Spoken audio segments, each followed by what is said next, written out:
সবাইকে স্বাগত জানাই। আশা করি সবাই ভালো আছেন। আজ আমি বানাবো ব্রেড পিৎজা। ব্রেড পিৎজা বানানোর জন্য আমি এখানে ব্রেড নিয়েছি। এখানে আমি 4 পিস ব্রেড নিয়েছি।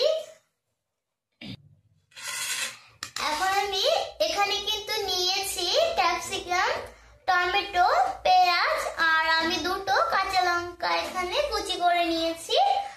আপনারা ঝাল পছন্দ না করলে কাঁচা লঙ্কাটা বাদ দিতেও পারেন।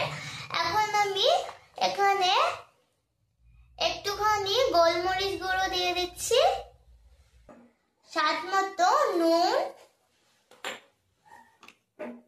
স্বাদ মতো অরিগ্যানো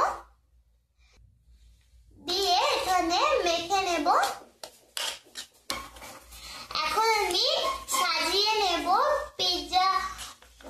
প্রথমে আমি পিৎজা সস দিয়ে দিচ্ছি। আপনাদের কাছে যদি পিৎজা সসটা না থাকে আপনারা শুধু টমেটো সস দিয়েও করতে পারেন।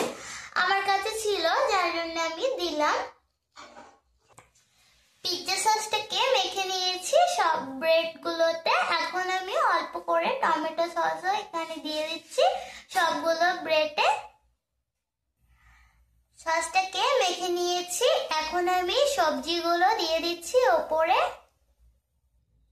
এখন আমি এর মধ্যে চিজ দিয়ে দেব। সবজিগুলো ভালো করে সাজিয়ে নিয়েছি। চিজটা যত বেশি দেবেন তত কিন্তু পিৎজাটা টেস্টি হবে খেতে। আমি এখানে আমুল চিজ নিয়েছি, আপনারা যে কোনো চিজ ব্যবহার করতে পারেন।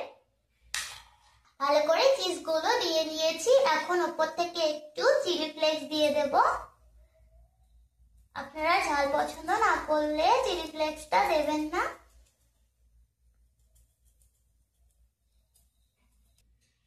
একটু ব্রাশে করে বাটার আমি কড়াইয়ে ব্রাশ করে নেব। এখন আমি একটা একটা করে ব্রেড এর মধ্যে দেব। আমি 2টো করে ব্রেড কিন্তু করে নেব। এখন ঢাকা দিয়ে দেব 4 মিনিট। 5 মিনিট কিন্তু হয়ে গেছে। এখন আমি ঢাকাটা খুলে নেব। দেখুন এটা কিন্তু হয়ে গেছে। আমি কিন্তু একদম লো আছে এটা রেখেছি। দেখুন কতটা সুন্দর দেখতে লাগছে। এখন আমি নামিয়ে নিচ্ছি। এইভাবে আমি সবগুলো করে নেব।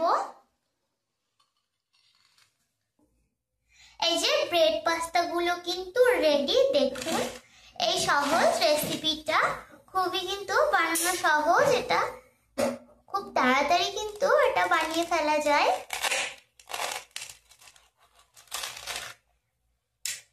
দেখুন একদম চিজ দিয়ে কিন্তু ভর্তি।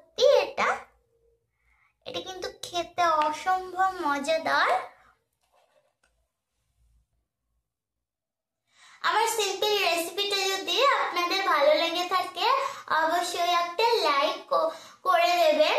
আর কেমন হয়েছে বাড়িতে ট্রাই করে আমাকে কমেন্টে জানিয়ে দেবেন।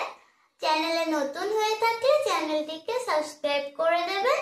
ভালো থাকবেন, সুস্থ থাকবেন সবাই। আজকের ভিডিও এই পর্যন্তই।